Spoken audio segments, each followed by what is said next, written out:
get into the criminality portion of the Ricardo Medina story. This is going to compile all of the publicly obtained criminal records that I was able to receive legally.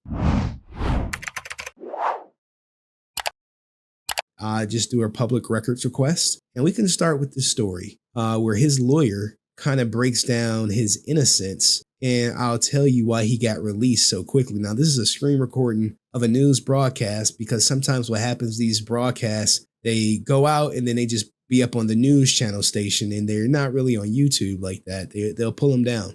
Turn now to the former Power Ranger who killed his roommate with a sword. Today, he was released from jail without any charges pending further investigation. Eyewitness News reporter Leanne Sutter spoke with the victim's sister and has new pictures tonight of the crime scene. She's live in Monterey Park.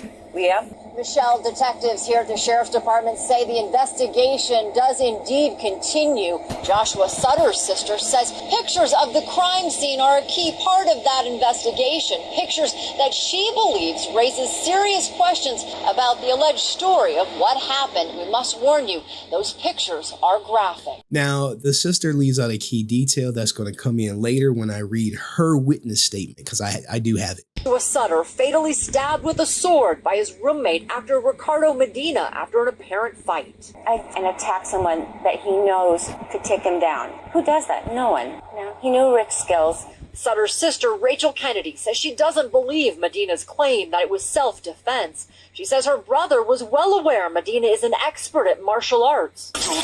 Now, this expert at martial arts is going to be a point of contention, because you have how people try to portray you in the harsh reality of it. You know, people portray me as some narcissist, hate monger, bully, all these other things. But the people who know me sometimes think the complete opposite. Skills he used as a former star on the kids' show Power Rangers. The 36-year-old actor claims the two got into a physical fight at the rural Green Valley home they share. He says he and his girlfriend locked themselves in his bedroom, and when Sutter kicked the door in, he grabbed the sword to protect himself. I want to say I'm very, very, very sorry for what occurred. I'm very happy to be out of jail, and my heart goes out to the Sutter family. Medina's emotional statement today came after the district attorney's office declined to file charges against him, asking sheriff's detectives to investigate further. Kennedy says the crime scene photos taken by the cleaning crew probably opened the door trying to talk to him. Now, she was not there to witness this, so she's saying her brother probably opened the door to talk to them. And I think he probably snapped and stabbed him. She says Medina was very protective of his space and bedroom and says she's seen him turn aggressive before. She says she's devastated. Now, she says she's seen him turn aggressive before. That's what she told these people. What if she didn't tell the police that? Medina was released without a single charge. He should absolutely pay for this one way or another. I won't give up, and I won't let my brother's voice, my little brother's voice, ever be stopped. I will speak for him and fight for him forever. And she does. Indeed, she does. So let's get to the tape of Ricardo Medina right here. This is the interrogation. We're going to start a little bit of this, and then we're going to jump to the reports. So pay attention. I do have captions on. Sometimes the captions on the line is done with AI, and I wasn't going back to fix it because it was too much and too long. Well, your girlfriend say you're an actor years ago. What'd you do? Bunch of shows. What'd you do? Power Rangers. And what'd you do there? What'd you do in that show? I was an actor on the show. I was one of the Rangers. You were one of the Rangers? Mm-hmm. The actual Rangers? And did you know martial arts for that show? That's going to come up, guys. I promise you. January 31st, 2015, approximately 23:45 hours. Okay, anything you say may be used against you in court. Do you understand that? Yes. You have the right to an attorney during questioning. Do you understand that? Yes. You can count on a foreign attorney. One will be appointed for you before any question. Do you understand? Yes. How long have you been over here in the jail? Hours. A couple hours. No, more than that. Yeah. Where you go? I was in my home. Your home. Read out. You know the address then? Yeah. That's where the deputies contacted you? I'm sorry. That's where the deputies contacted you? Yes, sir. Okay. And can you just tell us what happened there? Yes. Right up there. My girlfriend comes over. I've only known this man for a few months since he got dumped on my home. Long story short, he has made numerous comments over the last few months he's lived there where she comes over that she's not supposed to be here. She's basically he was either jealous or are just bitter about me having love, having someone who loves me. And every time he would always make comments whenever she would come over, like, she shouldn't be here, she's not supposed to be here. So today, when she comes over, my girlfriend goes right and she food, like sometimes. So we go right into my room. When my girlfriend got to the property, he made a comment to me telling me that child is here. Child, because maybe the age difference. So my child's here. He does that a lot. And he said she's been honking her horn for 20 minutes. So I go outside, I greet her, I ask her, how long have you been here? She's like, just got here right now. I'm like, okay. He drinks a lot. So I knew with him that, so I told her, I'm going to go back to it. So we went right into her. Sorry, guys. Them fiddling with the goddamn microphone, it stops about, I want to say about 10 minutes because I edited most of it out. Room. I put her Pollo Loco food that she brought me on my counter in my room. Then I proceeded to the kitchen where he was to grab some table settings, paper plates, stuff like this. And he's going on to be here, that he doesn't like her. And I asked him, why do you have a problem with my girl? What did she ever do to you? She only comes maybe once or twice a month. She stays to herself. What did she do to you? And that's what I wanted, that's the only thing that I said to him. And he's over here saying things like, this is a place of business, that she's not supposed to be here, Rick. You're not even supposed to be here. And I'm like, what are you talking about? I'm on the lease. You're not supposed to be here. You're not on the lease. She could have, I can have anybody I want. You and I know who are sane people know that you're allowed to bring anybody to your home as you want. For some reason, he felt like he could just dictate. He's bigger than me. I was always a little bit threatened by him because how he gets. We do dog rescue. So he would shoot the dog with BB guns, little chihuahuas, grab them by the room. He was literally abusing them. I was gaining evidence with my digital camera while I was there filming this. So when I did leave, I could go ahead and report this, give this to investigators so they could go ahead and take over. But in the meantime, I have to save money so I can get out. So what happened was I'm in the kitchen. I'm telling him that, what's your problem? Like I just said, what has she ever done to you? He tells me he's going to go into the room and grab her by the hair and throw her out. So I grab him. Him and me start to scuffle in the kitchen. It's all happening in the kitchen. My girlfriend is in the room. Don't know if the door's open. Don't know if the door's closed, but she's in the room. We're scuffling. Somehow during the scuffle, my girlfriend must have heard that we are fighting. We're rolling on the ground at this moment. I don't know when she came into the kitchen, but she yells a huge scream out. So I tell her, I go run into the room. I let go of him, and I immediately follow her back to the door. Her and I are like, what just happened? She's telling me we need to get out of here. And exactly when she said that, he don't know if he kicked it, like did this with it, but the door flew right open, and I've been so scared of this man for the last few months that I can't pull her to the door next to my bed. And that's the story that can I show you? I'm not going to leave, but this is how far I was. My back's to the door. This is how far I am from the door. My girlfriend's probably where this gentleman is. He's standing, going, what just happened? She's telling me, we need to get out of here. As soon as she says that, the door kicked open or flew open. My sword is standing right by the door. And as soon as I turn around, I just reacted, And to be honest, it happened so fast. I got him. So the door obviously swings in. Did it swing? Did it brush up against you? Did it hit you at all? No. The door. You were far enough away that it cleared? Yeah, but I did. You know what? I think by this time, her and I are talking. She's like, get out of here. And I think that the sword wasn't standing here. I'm more than likely sure that the sword was in my hand at this moment. Her and I, I was so afraid of him that something instinctively told me just to grab it as her and I are talking. And as soon as that happened, then that's how it went. The door opened. So how much time do you think elapsed between the time the door opened and the time you said you reacted? Did you stab him with the sword? Yes, sir. Okay. So how much time do you think reacted between them? You're asking me how many seconds went by from the time that the door opened to the time I actually stabbed him? Hey, real quick. So I'm Josh. Her and I are talking. Okay, boom, the door comes. I believe the sword was in my right hand. Are you right-handed? No. You're left-handed? Okay. And I just believe it was in but I'm pretty ambidextrous though. Okay. But I believe it was in my right hand. And her and I are talking, saying, what the fuck just happened?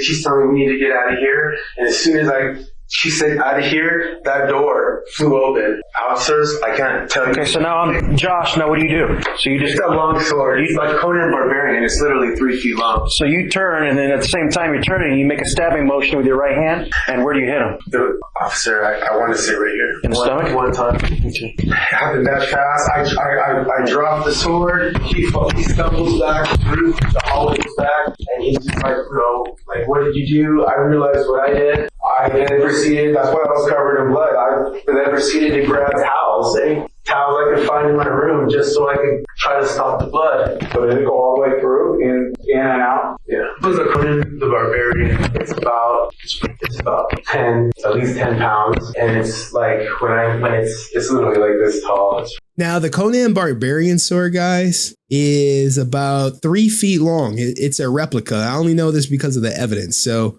this is the Conan Barbarian sword that he had near his door. Josh opens the door, and within 1 second, Josh gets poked up 1 time. All right, so there's your Conan the Barbarian sword. Let's keep it going. That's all I had up there in the mountains. I always was afraid of this man. I was one thing I could do myself. Officers, I was in fear of my life. I was also going to do something to my girlfriend. My girlfriend, I've told her in the past, honey, you can't always come up here. Things are not good. On New Year's, he started making bombs, planting them, exploding them feet away from my car. When I told him that I needed to go down, I need to go down and go get my girl. As I got her, as we're driving back onto the compound, I see him lighting. Like, he would literally, he enjoyed watching me stress out, and more watching my girlfriend get stressed out. At that moment, I was afraid that he was, I don't know, by the hair and throw her out like he said he was, but I was afraid that he was going to hurt her. And at that moment, I grabbed him, and that's when we started just like, fighting and wrestling, rolling around on the ground. Vision. Let's go back to the living arrangement there. When did you move into the house? October 15th. The gentleman moved in around December. So do you rent the house or you bought the house? Now, this is important because they're trying to establish the living situation. Like, how long have you been there? Is this your roommate? Do you rent? Who's on the lease? And he's about to explain a very key component of his living situation that would allow him to live with someone that he did not want to live with. 3 people are on the lease. Now, for some strange reason, they blocked out some people's personal information, and then they just put it in a report. Taking care of her dogs privately. So he is living in this house. And to give you some perspective, this is the house. I looked it up. It's in the middle of nowhere at 388, whatever this address is. In the middle of nowhere, no cell service, no anything. That's why when the girlfriend gets there, she has to honk the horn because calling the cell phone won't work. All right, let's get back to him explaining what happened that fatal night. Now, this is all new information. If people saw part 1, excellent. But this right here on is all new. I joined forces with her in this decision I asked her, if you give me this ranch up here, I'll take care of all of your dogs and I can live up there for free. It's a mutual beneficial working relationship on that property. Yeah, but I guess the landlord needed whoever's living there wanted everyone on the lease. So it's me, the guy that this happened to, and from what I heard from other employees. So why would she bring him up? This is what I've been thinking for the last 2 months, having to deal with how he's hurting the dogs, how he threatens my girlfriend and threatens me, bullies me. So I heard from other employees. Why would she bring him up there? I have no idea. Now, the woman that he keeps saying is, why would she bring him up here? The she is his sister. So Ricardo Medina, if you couldn't make out through all the jostling of the goddamn microphone, is she runs a puppy rescue. In exchange for rent, he watches the dog she rescue. And later in the clip, he's going to say he has his own business watching dogs and she pays all the rent. So essentially, he watches the dog, she pays the rent. They're renting the place from a landlord who's letting everyone who's living up here needs to be on the lease. All right, let's continue. Later did I find out it was to get me out. She brought him up there to get me out. For some reason, you find out from other employees there. All right, so Ricardo suspects Josh was sent up there to force him to move out. Now, there may be some validity to this. And what you typically do if this is the case, you send someone up there to make Ricardo Medina uncomfortable to the point where he leaves on his own. Because if he leaves, then you don't have to pay him. However, if he's living there rent free and all he has to do is watch dogs, you're going to have to make him pretty uncomfortable for him to leave, to want to go from paying no rent to paying rent. No one is in that home. They're all in Studio City in a retail shop. That ranch was because this woman is almost Rachel Kennedy. She adopts so many dogs, she can't put them in the retail space or in her home because it's a single family residence in the Hollywood Hills. So I found that ranch. I'm the one that found it. She brought this man over to, in my opinion, to get me out, and and then little did I know that I also heard that he was arrested in the past for domestic violence. So all of these things, violence, restraining order, he drinks, he's abusive to the animals, he shoots them, the dogs all cower to him, he's always being bit, I've never been bit. And so how long have you been working with Rachel? I lived in Lakewood, and I was taking care of 3 or 4 of her dogs in Lakewood. And then, yes. He didn't answer the question if you notice. He said, how long you been working with her? Not how many dogs you care for. There's little things I pick up on. I was taking care of them at my home, and she was paying me $40 a day per dog. That's about $1,200 per dog, about $3,500 a month. The money stops coming. So I knew as a businessman, in order to save the deal, I need to find out a official for both of us. She told me it wasn't worth $40 a night for 3 dogs. I told her, if I find a place, I'll take care of your dogs. I can still do my dog sitting. Is that cool? She pays all the bills. That was the deal. It's all in writing. She's my guarantee. Find her here, please. That was the deal. Everything was great for a month. And then she brings this man over here, which is him, and he completely changes the home. So she pays your lease at the ranch? Yes. And you couldn't hear because this freaking detective is just fumbling with the microphone. But he said yes. Where do you get your income from? I get my income from the dog sitting. I have a website. So you have dogs that come there and yeah. And the dogs that take care of her. Yes, sir. But as soon as he came, I felt like this is part of the deal. The deal was this is supposed to be my thing. I found this situation. That's how I felt. And when she brought him over, I felt really I literally told him, I go, you know what? You take care of these dogs now. I'm gonna take care of my dogs and do dog boarding, and you take care of her dogs. So how many dogs does she have? Probably 30. And how many dogs do you have there? My one dog and my cat. And on holidays, my clients, they call me and they're like, hey, and they bring their dog up and I take care of them. But the way he treated these dogs. She got 30 dogs living in that goddamn ranch. Think about that. 30 dogs living in the middle of nowhere, being treated by her brother because he said, look, I stopped taking care of the dogs. So now he essentially broke the agreement, if you guys catch on, because the deal was he take care of the dogs in exchange for rent. Well, this guy moves in, she stopped allegedly paying him. And next thing you know, you're like, well, I'm not taking care of any dogs. And he's still living there rent free. Hurting them dogs. That's why I told myself. I told my dad, who's a retired police officer. I told my in Vegas. I told my stepdad, who's just retired yesterday, end of watch yesterday, being a federal officer yesterday. I told him, literally the officer yesterday. I told both of my dads, if anything were to happen to me, Josh did it. I was in fear of my life so much that I didn't tell my mom because I didn't want her to have a heart attack, but I did tell my dads, both our officers, both who could help me. They both told me, you need to get out of there. Yesterday, my father in Vegas, the one he's writing down, he was so upset of what I told him that the whole family called me back and put it on speaker. My dad's crying. They're all telling me to just go to Vegas, that we'll take care of everything. They were so afraid of everything. My dad overreacts, so he was really, really upset. And I was telling my whole entire family in detail what's been happening with my living situation, how when my girl comes over, I can't even sleep. She falls asleep on me, and I can't even sleep well because I'm always afraid that he's gonna in the middle of the night bust through and kill me and rape her or hurt her. I don't know. I just always don't know. How did that R word slip through? So much so that I would just stay away from her. So before today, how many times have you guys had a physical fight? Never had a physical fight ever. He would stay. I would stay away from him. He would I would literally live in my room, and he would be dropped, and the rest of the house was his. Except the only time I would come out was if my girlfriend were to come out, and this is what happened today. I mean, she came, and I really honestly felt that he was going to hurt her all of her life. And as soon as her and I got away, we ran into my room and locked the door. Then I was in fear of my life and her life. Mm-hmm. So, are you threatening me with violence? What kind of things has he done to you? You said you're in fear from him. What kind of things has he done to you?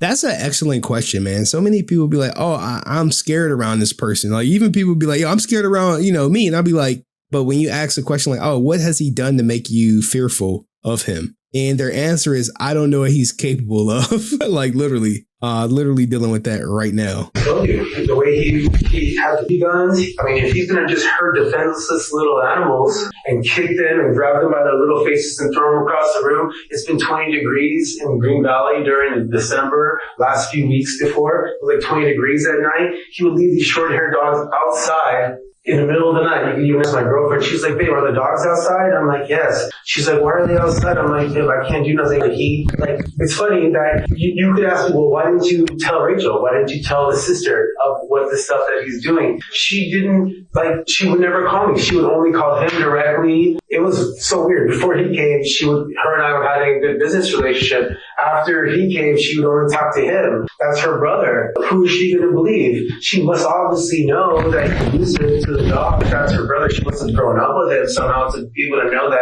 how he is.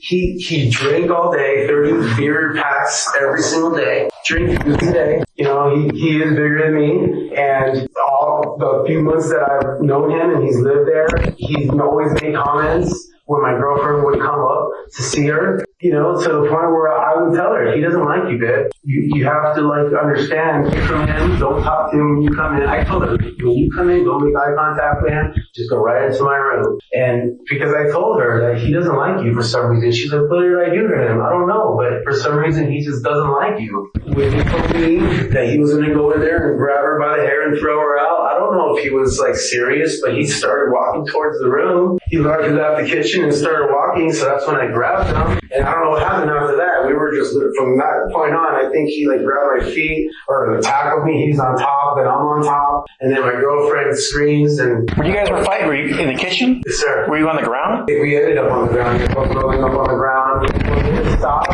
was my girlfriend coming into the kitchen and screaming. And then that's when I told her, run into the room. Because I didn't know what he was going to do to her with her right there in the kitchen. But run into the room. And then I ran right after her. I closed the door, and then he busted the door open. Did he say anything? Before he came in, did you know he was coming? It's hardwood floors. Right. But to be honest, I'm so focused. Where's his bedroom compared to yours? Yours is the first bedroom in the hallway, right? Where's his? Across the hall. All the way to the end? The very end. The room between the two is used as a room for dogs. And then when he is stabbed, what does he say to you? I think he said I don't know, to be honest. I can't don't quote me. I don't know what he said once I stabbed him. And when he told me I stabbed him, but I know that he fell back towards his door. Did he fall on the ground? No, he walked back until he got to literally his door that was closed on the other side of the hall. Yeah.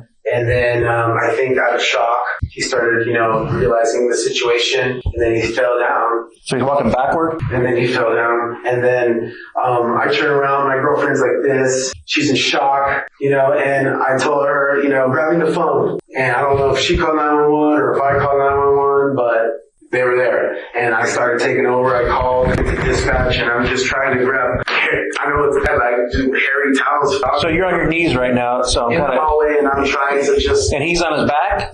No, he was like this. So he's on his right side. I don't know.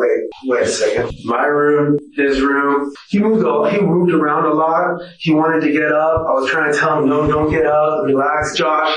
Are you putting pressure on his wounds? I grabbed 2 towels that my dog lays on in the room. A little hairy, but that's all I could find at the moment. And I did this. And I saw that it went through. Trying to tell him to relax. That helped on its way. I was telling dispatched the information, everything that they needed to know. And I remember telling him, damn you for making me do this, Josh. Damn you for making me do this. Other than shooting, Yeah, I swear these detectives got to be like the worst when it comes to audio recording. No, only because I was told that he wasn't able to own a weapon or something because of his past, whether it was the sister giving him the restraining order or the domestic violence. Who told you that? All right. Did you hear it? The sister filed a restraining order against him for domestic violence. This is going to come up. These are like little details. You got to whoa. I didn't know about this. It was a little hairy, but that's all I could find at the moment. And I did this. And I saw that it went through, trying to tell him to relax. That helped on its way. I was telling dispatched the information, everything that they needed to know. And I remember telling him, damn you for making me do this, Josh. Damn you for making me do this. Other than shooting, no, only because I was told that he wasn't able to own a weapon or something because of his past, whether it was the sister giving him the restraining order or the domestic violence. Who told you that? I heard that from other employees that really didn't like him, really didn't like Josh. Josh is known, I'm the new guy not on that team, but from other people, Josh was known for abusing the dogs. I can't verify if he had an actual gun, but officer, when we left that kitchen and my girl and I went into my room and I closed that door, I'm not an officer who's trained to look at hands, and to wait and to see if that's going to kill me or not. As soon as that door opened, I didn't know if he had a gun. I didn't know if he had a knife from the kitchen that he just left. I didn't know what he had. Maybe I should have waited a second, but it just happened so fast and I was so scared. When you guys were fighting in the kitchen, did you feel like you had the upper hand or it was kind of even? I think that it was kind of even up until the point that my girlfriend screamed. Then everything kind of just stopped. Was I on top? Did I have guard? It's a big blur. Everything happened so fast, but I do know that I told her, run to my room, run. And then I followed her. You said, did you have guard? Are you some kind of jiu-jitsu guy or what? It's just... You've done something in the past? No, but it's everything, it's UFC nowadays, everyone knows what that means. I don't know, I just was, him and me were rolling around and we stopped from her yelling and, her and I ran into my room and she told me we need to get out of here. And we were ready to get out of here, but I didn't know how. I'm trapped in the room. We have completely fenced in and he's on the other side, not knowing what to do. I can't just, if it was just myself, maybe I would have, went through the window or went out the back, but because I had my girlfriend, everything was, slower. Everything, I had to take care of her. She was so scared. And he busted through that door. He busted through the door. And I don't know why he did that. I felt like he was going to bust through the door and either stab me if he had anything on him, like a knife or anything, or I felt like he was going to hurt my girl. He said he had anything. All right. Now, the question is, if you get into a fight with someone, right? You get into a fight with your roommate. You're out in the middle of nowhere. You get into a fight. You retreat to your room. And they kick open the door. They open the door, whatever you want to say. They open the door without your permission. If you stab them within 1 second of them opening the door, is it self-defense? That is something that everyone needs to think about. Is it self-defense if my roommate, after we were fighting, now let's give you some proper context. We don't want to, Okay, I might have left something out of context. Okay, we don't want to leave anything out of context. Girlfriend comes over. Roommate, according to Ricardo Medina, is upset about her presence. They start fighting in the kitchen. Girlfriend comes out the room. He tells her, get to the room. They retreat into the room. The person he was fighting opens the door, kicks open the door, and within 1 second, you stab them. You try to render aid after you stab them. You call 911. Is that self-defense? Yes or no? That's all you got to put. Yes or no. Now, let's break this up before we get to the final half of it, because the final half is pretty good, because they're about to start grilling him with questions, because Right now, he got his narrative out. Hey, this is what happened. So now let's go to some of the witness statements of everybody. All right, now let's start with the witness statement of the girlfriend. Now, keep in mind, this witness statement was obtained the same night it happened. It wasn't like, they got arrested and, she just got detained. They both were detained, essentially, and interviewed. All right, so what did they say? Let me make sure you guys can read this. I wish we could have used AI for it, but y'all gonna have to. The witness indicated that she is the girlfriend of suspect Medina. She stated that the two met in April 2014. The two have officially been dating for the past 5 months. So she known this ninja for 5 months. She arrived at the house at like 1600 hours. She tried to call Medina on the phone. She quickly realized there was no cellular reception. She honked the horn several times to let him know she got there. She stated she exited her car and knocked on the door, to which Josh answered. He greeted her and she asked if Medina was inside, to which he replied, maybe. Whatever you want to say, maybe. Now, we do have some law enforcement in here. I gave you guys some simple instructions. So yes or no, people giving me explanations. But okay, so the person in law enforcement said yes, it's self-defense. Okay. He said maybe. She then returned to her vehicle to gather her belongings, some food from El Pollo Loco she brought to share with Medina. Okay. Medina came, met her outside. Witness stated that she rarely talked to Sutter because she knew that he did not want her to be at the location. She said Sutter did not like her for some unknown reason. So she's like, hey, look, she is of the opinion that he does not want her here. This is the witness statement of Ricardo Medina's girlfriend, who was there that night, for anyone who just joined.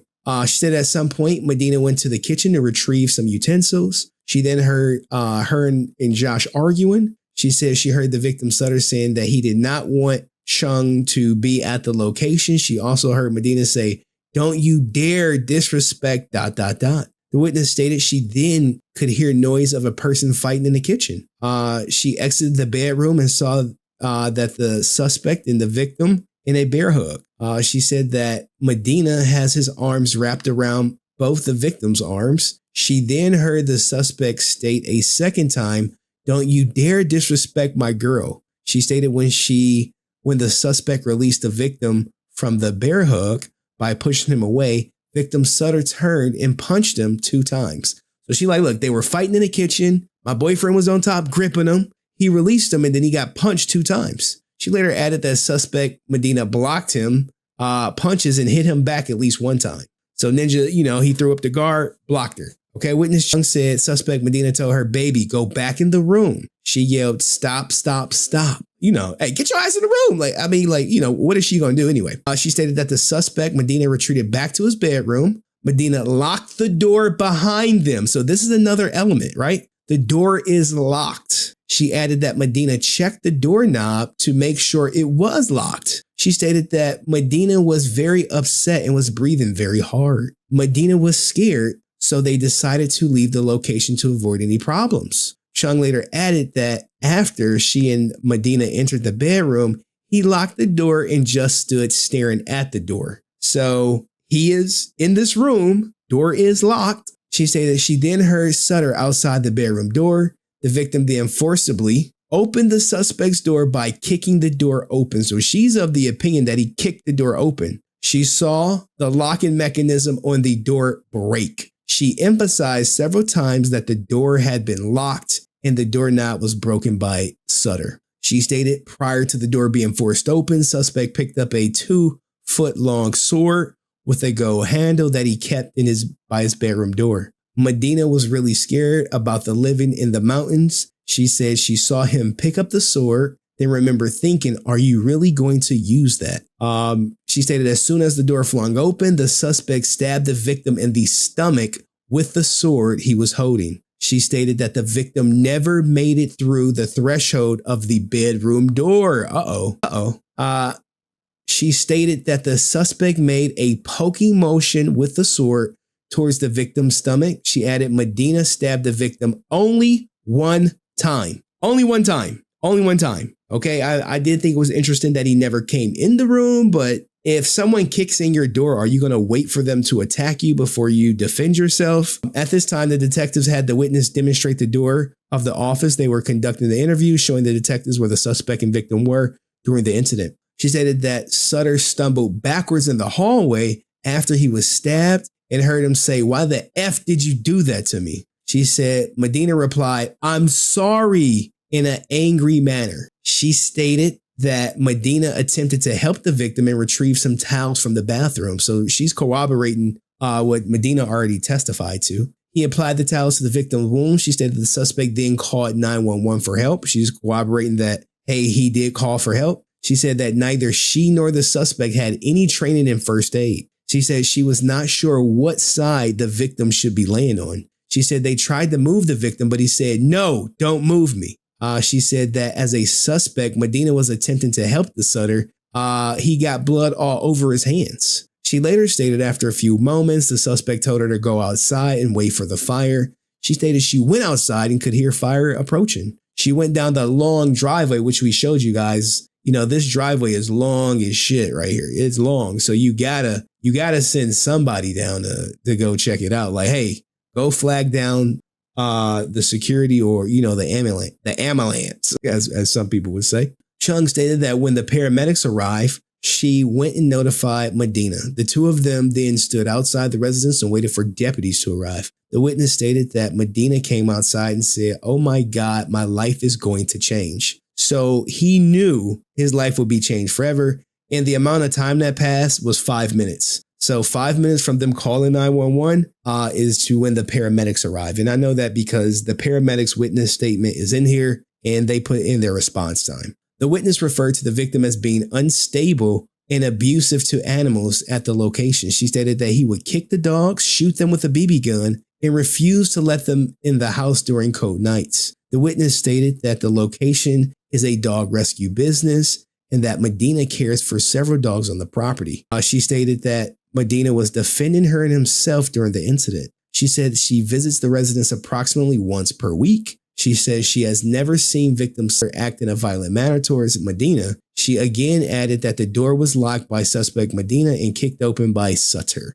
She later stated that, oh my goodness, I forgot how long her statement was. She later stated that she and Medina were preparing to leave the location. She said that if Sutter had not kicked the door open, they would have left the location without anyone being hurt. Medina said that on New Year's Eve, she was at the location visiting Medina. She said she witnessed Sutter making bombs out of beer cans, and she did not feel like it was very safe. She stated that the suspect drinks beer and smokes marijuana from time to time, which is Medina, that he has a medical marijuana card, that she has never seen the suspect use any additional drugs. She stated that she believes that the victim drinks beer on a regular basis because she's always sees boxes of beer in the kitchen. She stated that the suspect is very fit and does martial arts. Now, she's saying he is fit and does martial arts. She stated that the suspect was an actor and starred on the television show Power Rangers. She stated that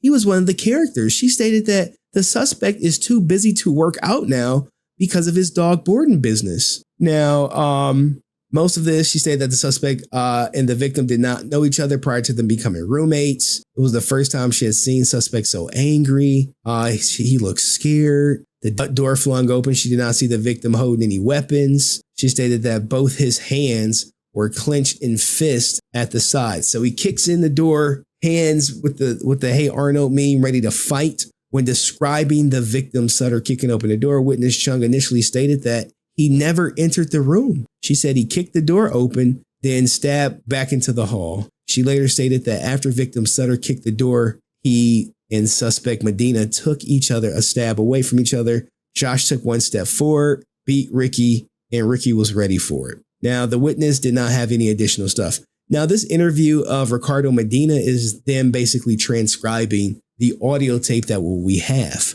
Now, what I want to get to, though, is the 911 call. So let's skip to the 911 call on page 25, because sometimes the 911 call is very telling. Where is it at? Okay, I think it's halfway through. Okay, so here is the 911 call, right? Sometimes 911 calls are used to prosecute or prove people's innocence. Is like, look, this is when he called. This is exactly what he said in the heat of the moment. Literally after stabbing a guy, this is what he told 911. So here's the 911. Now the cops do something extra, which I do to audio to enhance it. I do this all the time. Investigators obtained a copy of the audio recording of the 911 call that alerted deputies to respond to this incident. During the call, a male caller identifies himself as Rick Medina. The caller tells the dispatcher, "I was defending myself. This guy, he broke the door and I effing stabbed him." The caller is later heard in the background saying, "God damn it, Josh. Why did you do that? You came right in. I was scared you were going to hit my girl." The caller later tells dispatcher that he was frightened by the victim forcing his door open and just reacted. A male voice is also heard in the background, and the caller indicates to the dispatcher that it is victim Sutter's voice. At some point during the call, Medina is disconnected from dispatcher. The recording continued with a call made back to the residence by the dispatcher. A female voice answered. This is the girlfriend. During the second call, suspect Medina told the dispatcher that he felt threatened. He said that he was backed into my room with my girl. Suspect Medina adds, "He forced the door open and I reacted." The entire length of the two calls is approximately 6 minutes. Now, I wish I had these goddamn calls, but LA County Sheriff's Department was like, "Look, Ninja, we gonna give you what we give you." The 911 call recording was later submitted to Los Angeles Sheriff's Department tech crew in order to attempt to enhance the background audio and decipher what was being said by victim Sutter. The audio recording was enhanced by Detective Sue Goddard on February 24th. Goddamn, why did it take her 24 days? Now here is the enhanced version, guys. It's going to sound like something out of a movie. In the enhanced version of the recording, victim Sutter can be heard in the background saying, "You hit me first." Dun, dun, dun. Oh, shit. In response to suspect Medina telling dispatcher, "I was defending myself." Later in the call, victim's voice can be heard saying, "Look at my finger." At one point during the recording, suspect Medina asks victim Sutter, "Why would you effing break the door down, bro?" Victim Sutter is heard saying, Why did you? The rest of the victim Sutter's sentence is inaudible. Suspect Medina then replies to victim Sutter, "I didn't attack you. You came at me, dude." The rest of the background audio remains difficult to decipher. A female's voice is also heard in the background, but the words being said are unclear. Holy shit. Now we can go back to, what do you guys think about this 911 call? This 911 call is like, I don't know. You guys have to be the judge and jury if this is self-defense or not. Now, before we go back to the tape, this is Sandra Vasquez. Okay, this is the business partner of Rachel Kennedy, which is the sister. They run the business together. Now, this was audio recorded and they didn't send it to me. Now, we don't need to read everything about this. The things I highlighted are what I deem to be important.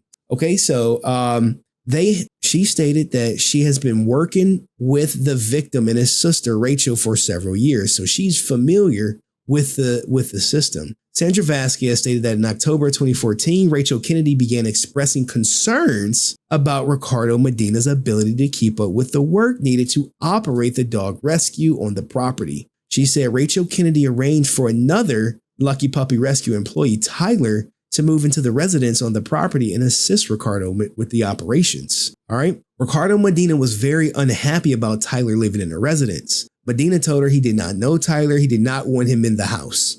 Sandra stated that in November, Tyler moved out of the residence at Ricardo Medina's insistence. So he like, look, we need to get this ninja out the house because I'm uncomfortable. And rightfully so. I mean, but when someone else is paying their rent, you really don't have too much, say. Now, during the time that Tyler was living in a residence, Ricardo Medina made a statement to her indicating he was frightened about not knowing Tyler and always having a knife ready. She said at the time she thought it was only a joke. She added that, during the same conversation, Ricardo Medina told her that he was the alpha pack leader at the residence and he did not want Tyler coming in here with that energy. So when you're the alpha pack leader, I'm like, that's that dog whisperer talk. Mid-November, the victim moved into the residence. She said that the victim told her that Rachel Kennedy, that Ricardo Medina was spending the majority of his days in his room, frequently had his girlfriend spending the night in the residence. Now, we know the girlfriend says she comes over once a week. She said they told Ricardo Medina he could no longer have overnight guests at the residence, and they reaffirmed that their expectation was Ricardo Medina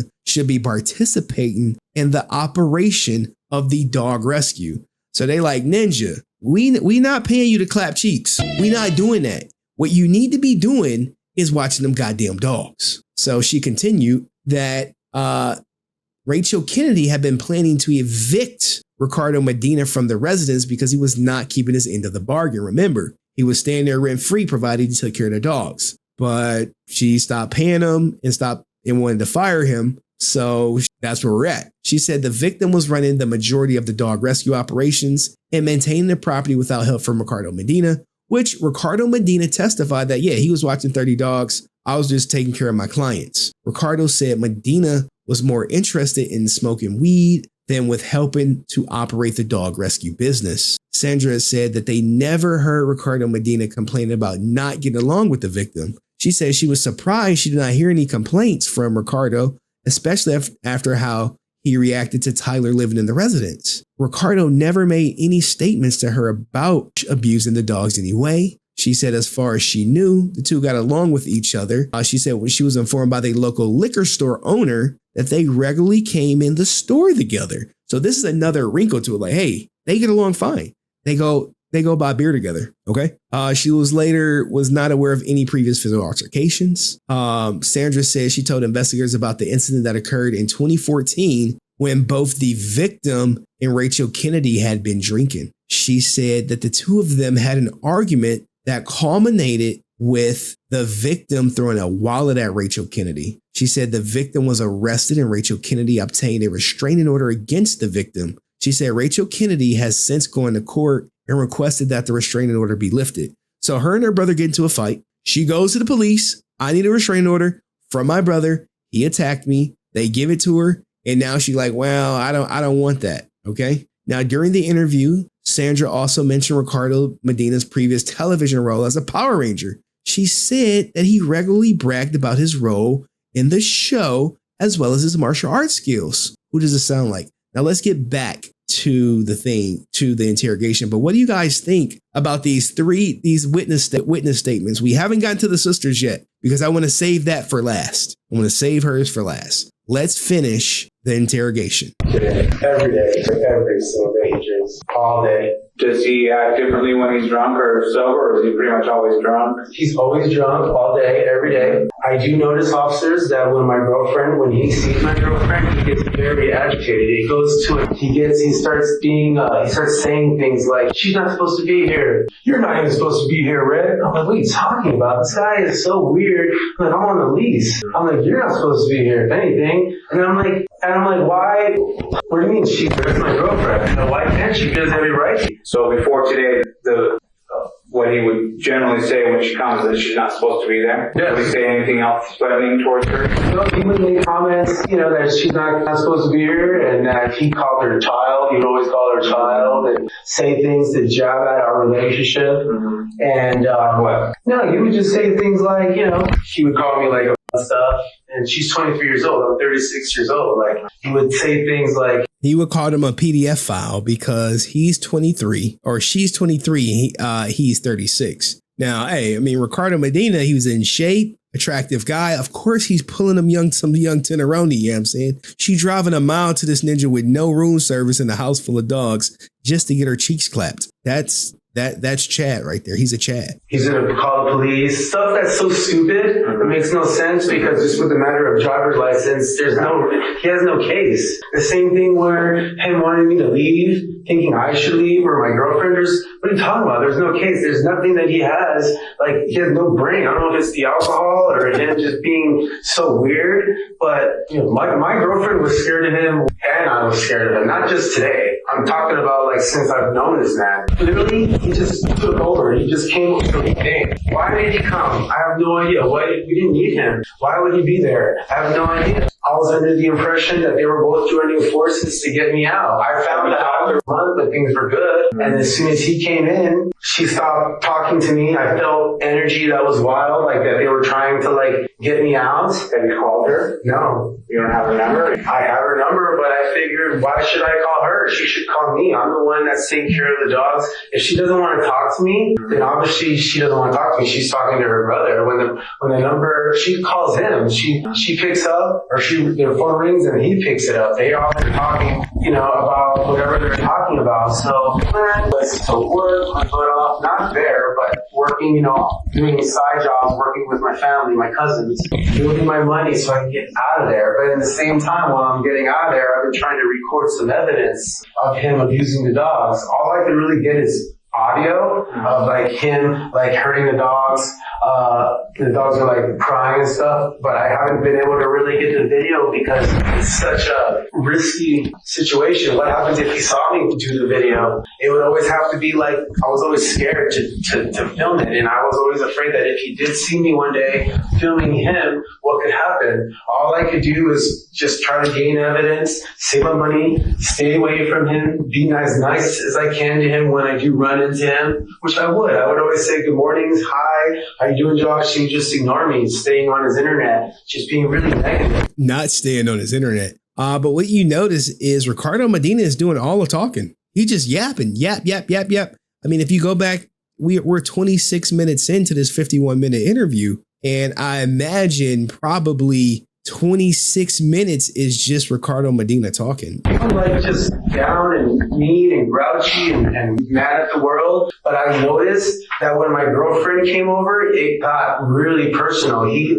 almost had a personal vendetta towards her. And I would tell him, don't issue with my girl, talk to me about it. Don't make her feel uncomfortable here. She did nothing to you. She doesn't even talk to you, Josh. We come into the kitchen, we walk right into my room. Like, what did she do to you for you to have to make her feel this way? That's how it's always been with him. That's the kind of conversation he and I were having. And I would try to tell my girlfriend bits and pieces of things because I didn't want her to get afraid of her coming up to see me. I wanted her to make her feel like that I had the situation under control. But I'll be honest with you, like, I couldn't sleep at night when she would come over because I was always really afraid. That's why that sword right there, right by my door, just in case. The sword wasn't from predators like bears and stuff. That's what the dogs were for. They would protect us for that. It was from him. It was from him in case he ever did anything. You said he was drinking today. Did you ever see him use any drugs? No, I've never seen him do drugs. Not at all. What about you? Were you drinking or using any drugs? No, sir. Have you ever used drugs? Marijuana. I don't have marijuana last pretty regularly, but have I had it in the last 3 days? Not in the last. Why? Because do you guys find Ricardo Medina to be truthful? Do you find him to be deceitful? When you interviewing people, these are things you have to figure out. You have to make that split decision. Like, is this guy telling me the truth or is this guy lying? There's not always going to be some smoking gun evidence to corroborate every piece of his story. So you kind of got to go by like, well, he just admitted to smoking weed. So, maybe he's being truthful, or do you guys think he's just trying to cover his ass? I have none, and I live way up there, so I'm waiting until tomorrow, Super Bowl Sunday, to go down, to go see my family who are up there. And on the way, there's a dispensary in Los Angeles that I normally go to. It's on the way. I'm not gonna, that was just too far. So you haven't had any in 3 days because you ran out? Yes, sir. Yes, sir. What about like steroids? Yes, sir. Using any of those? No, sir. Or any of those? Never. Even growth hormone? Never. If there's a test, I will gladly take those tests. So you wouldn't give a urine test just to... Oh, yeah. I have no problem doing that. He's like, look, I'll give you the urine test so you can check my blood. So did you drink it? I mean, my urine. Can I ask a question? Rick, there was a gun on the fireplace metal. That's the BB gun. And then, remember I told you during New Year's, he got so stupid as to try to compete with people shooting fireworks off on New Year's. He would rig his CO2 canisters with live bombs. Try to compete with, that's how he was. I remember when I told him, dude, what are you doing? Like, you're doing it right next to my car. I'm like, I'm going to get my car out of here. I have to go get my girl. It was on New Year's. I went to go down there and go get her, bring her all the way up, because I didn't want her to be a bad driver. I didn't want her to come all the way up on her own. And as I'm rolling up, I see see him lighting another one right down the pathway of our road. You know, I'm stopping. He's like hiding, trying to like wait for it to go off. This is the type of stress. This is the type of stress I had to deal with living with this man for the few months, not knowing, you know, what he could do. He could probably make a bomb blow out my door. I didn't know what he's capable of. I don't know why he wanted to do stuff like this. Why would he want to make bombs? Who cares if on New Year's people are shooting guns or shooting fireworks? That's what people do. It's amazing that these detectives do get paid to make this crap audio. The audio is actually worse. I cleaned it up a bit in Premiere Pro. Doesn't mean that you should, like, for him to be so small-minded to want to compete against these people. I always stay away from him. I thought that was really unbalanced.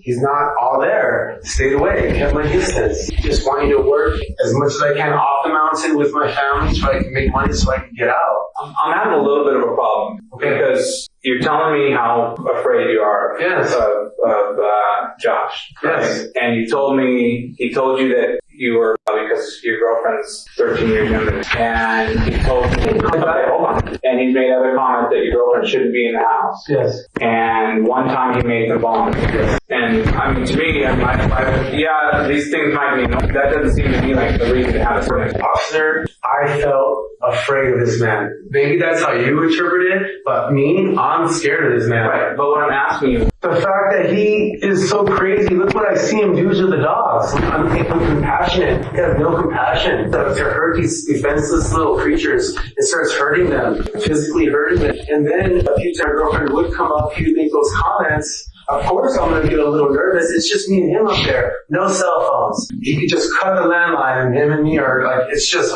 us. There's no one up there. When you're up there alone, it's a whole different mentality. You really feel like, man, like if something happens, it's just me and him, you know? What the detectives was getting at is that Josh has done literally nothing to make Medina scared of him. That's the only point they're trying to make. That's why they bring that up. Like, hey, you haven't told us anything to rise to the level to put fear in you prior to tonight's incident. So I told my family, everyone knows, I have a sword next to my bed in case something happens. You know, I was afraid of this man. I was afraid of him. Today specifically, I was afraid for my life. I was afraid of him hurting my girlfriend. I was afraid for her life when he said he was going to go pull her by the hair and drag her out of here. So you thought that him pulling her by the hair was going to kill her? I don't know. How do you know that he was going to do? I mean, it does sound hurtful. How do I know that? To me, that doesn't make me fear for somebody's life because that's you. For me, I felt that he was going to hurt. How do I know that it wasn't going to escalate from there? What am I supposed to do? Let this man grab my assault my woman? Of course I want to go in there and try to defend her. That's what I mean. Who wouldn't do that? It just seems like the sword is a little much to me. Officer, that's all I had. I mean, I had like a little like buck knife. Now, I never interviewed any killers, guys. I didn't carry a gun or badge, but I did interview thousands. I'm not going to say hundreds of people. I'll just say hundreds of people. Where it was at that moment, you know, that's all I had. Her and I went into the room. We're like, what the fuck just happened? She's like, we need to get. Now, we know Answer 06 has some experience in law enforcement, probably some experience in interrogations, but detective is putting his own feelings into it. Well, you know, if you're the detective on this case and you like, hey, I just killed my roommate and I've always been scared of my roommate. And I say, hey, why have you always been scared of your roommate? And he says, well, you know, he's a strange guy. He's hurting animals. He's shooting them with BB guns. He's making bombs and letting them off to my car. And you say, well, has he ever threatened you? No. But he did clearly threaten his girlfriend. So you do have that. Have y'all had any fights before? No. So why are you scared of this guy? Why are you feared for your life for this guy? I don't know him, but you know, everyone's going to see it differently. If I was the investigator, how would I handle it differently? In this situation, you want to let this guy yap, guys. So the detectives are doing a good job just letting them yap.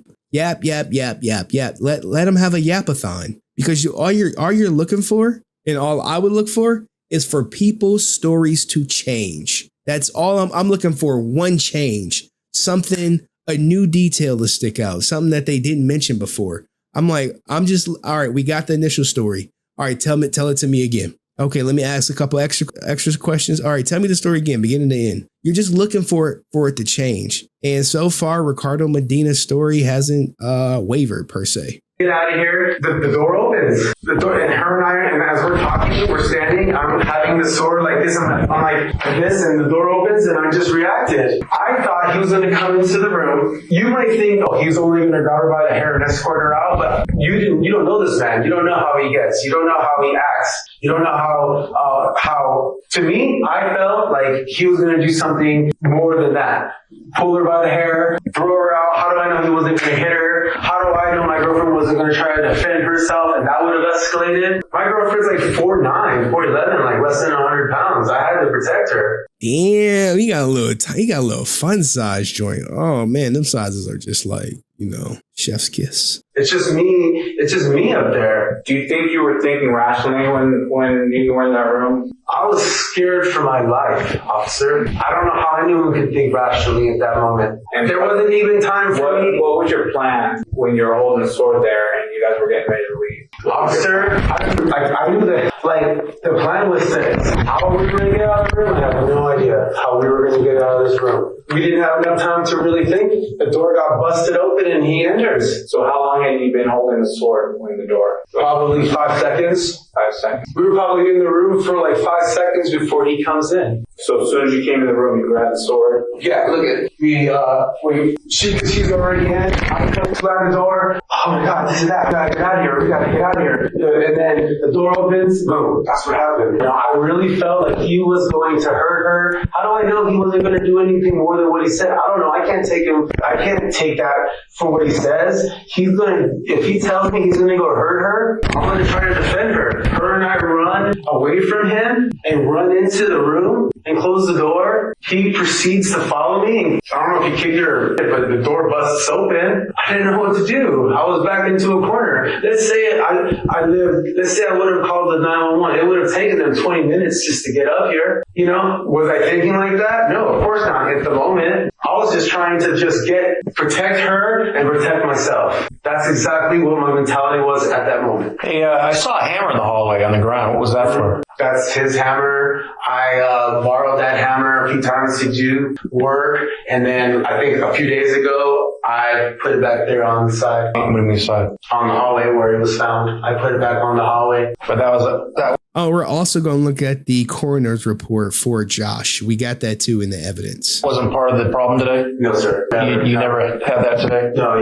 not at all. You will not find anything like that. No. The hammer was, I think it was his, and I borrowed it to do some type of, hammering. I don't know what exactly I was doing, probably like nailings and stuff. And I had it for a few weeks in my room, and then I put it in the hallway a few days before this incident. I actually let him know, hey man, I found your hammer. He's like, I already have a new hammer. I bought a new hammer. But that stayed there. Hey, do you have a cell phone? No, there's no cell phones work, so I canceled. I turned it off. The only phone we have is that landline. Any diaries you ever wrote down about your problems with him? No, you want anything? Now, here's the thing. The diary question is very important, guys, because it can get used in evidence if they find it to be credible. Like if you say, hey, I've been living with this guy for months, I start tracking it. Like, oh yeah, this is an issue. This is an issue. This is an issue. And then when you say, hey, when this stuff happens, you can say, oh, we've always been not getting along. Here's all the incidents that we had. The only people I've ever told is my father, my two dads. I've told my two fathers the situation. They know, my real dad knows everything in detail. My stepdad knows about like 60-75% of the situation. I did tell them both that he abuses the dogs. Where does your stepdad live? Downey. What's his name? I did tell my dad yesterday, both dads.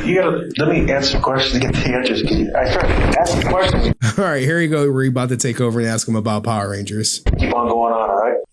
You're just excited. I understand that, okay? But what's your phone? I don't know. I should know this, but it's like... Now, here's the thing. They do end up reaching out to the two dads, but they really can't add nothing. I mean, we could scroll through their witness statement, but it's really of no substance. If we want to talk, see what he has to say. I think it's like, I don't know. Can you ask him? Isn't he outside? What's your mom's name? I can give you their house number. Okay, what's that? In Downey's. My stepdad had a business line, like that is like his old line. So he had 2 phones. Who do you work for? Who did he work for? INS Immigration in downtown LA. He is retired? He had ended of watch yesterday. They have a party for him? Do you go to it? I couldn't because my car was broke down. And I live up there. So. Look at this. This ninja has no cell phone, no car, and it's still got a girl coming up there to get cheeks clapped. Some people have it easy out here, you know what I'm saying? Like, oh, he's Chad. That was on Thursday. Well, your girlfriend said you were an actor years ago? Mm-hmm. What'd you do? Bunch of shows. What'd you do? Power Rangers. And what'd you do there? What'd you do in that show? I was on the show. I was on the Rangers. You were one of the Rangers? Mm-hmm. The actual Rangers? And did you know martial arts for that show? Nowadays, now, that show is all like stunt devils. You use a stunt devil. We're just actors. When was that show? When did you work on that show? What years? 2002, 2003, and then back in 2010 through 2012 in New Zealand, they had me be the bad guy. 2000. We're just, I know it's Power Rangers, but we're all regular actors. You know, and they hire professional Japanese stunt guys to be in the uniforms and to make them look like. So you were now in that. I mean, we're going to do some research. And then, so it's bad if you're not honest with us. We'll find things out. Do you have any martial arts experience? I mean, I know how to do stage fighting. I don't know how to real fight. Did you train? What do you train? Have you had some type of training in martial arts? I had like stunt training, like how to do wire work. When you book the job, they do 2 weeks of training. So when you sign up when you sign the contract and you're a Power Ranger before you start filming, for 2 weeks they invite the entire cast over and they teach you how to tumble, how to roll, how to do wire work, how to do those things, and you learn specifically with the stunt guys. The stunt guys who's going to be my stunt guy teaches me specifically what I need to do to make myself look like him. So that way when they edit the show. Do me a favor, can you take your shirt off and let's see if you're getting injuries? All right. Someone said, where the Taekwondo go? Look, man, most of these people be lying about their martial arts experience. If you haven't noticed, Rosario materials, anything that is written in journals can be used in court. So that's why they asked him about, did he have any journals? Did he keep track of the disagreements? Because that could have been used as court to help him or, probably to help him if he says they haven't been getting along. But yeah, as you see, when you in front of the law and your life is on the line, they ask you about your karate experience. You like, nah, man, I just did that for the show. Where he was like, oh, I've been in martial arts since I was like 7. Like, yeah. It just goes out the window. You're pretty fit. What's that tattoo in the back? My cousin died. He was a police officer in Montebello Police Department. And how did he die? Motorcycle. When was this? Accident. 2004. That's his eye and his eyebrow. On his day off with another police officer, they were up in the 2 freeway in the mountains in his bike and he flew off the mountain. So because I'm an actor doesn't mean it has nothing to do with it. Like I'm just saying you're very fit. Doesn't mean that doesn't mean that anything. Right. That means who isn't fit? You're fit. You're fit. Don't you need to be a cop? This is just not once you become a detective. Yourself? No. You lose everything. I'm fit only because of my own pride. I have pride and I want to be. It doesn't mean anything. Just because you're fit doesn't mean that, you could overpower a person. Doesn't mean that at all. Was he fit? Josh. I think I don't know. I've never seen him with his shirt off, but he's bigger than me. Taller. Probably like your size, maybe taller. I don't know. I haven't seen him stand yet, but he's definitely taller than me and bigger than me. You ever seen him working out? No, I've only known him for like a few months. You guys act like I've known him forever. I just met him. He got dunked here at the house with me.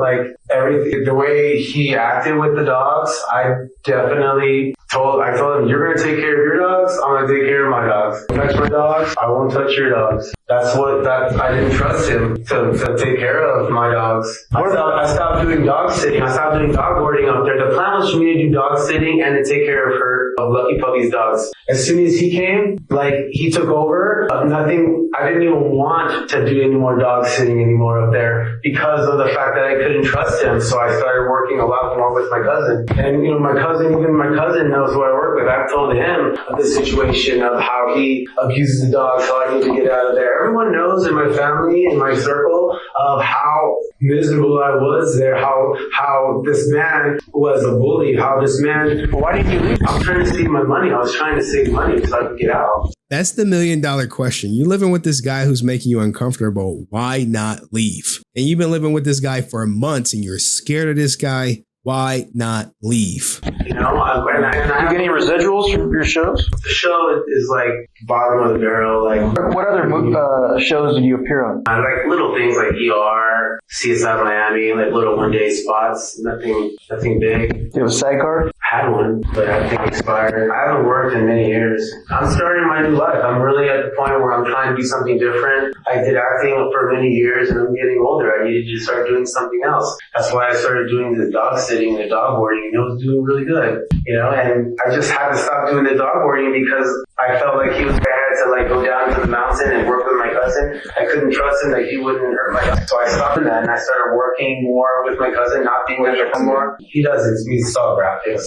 Like graphics for like Nike, Adidas, and stuff like that. That's what I've been doing. I've been focusing on that, working as much as I can, staying away. And the only time, you know, I would really like see my girlfriend was like 2 or 3 times a month. She wouldn't always come up all the time because I was afraid of this man like hurting her or hurting, you know, I could just see how jealous he would get.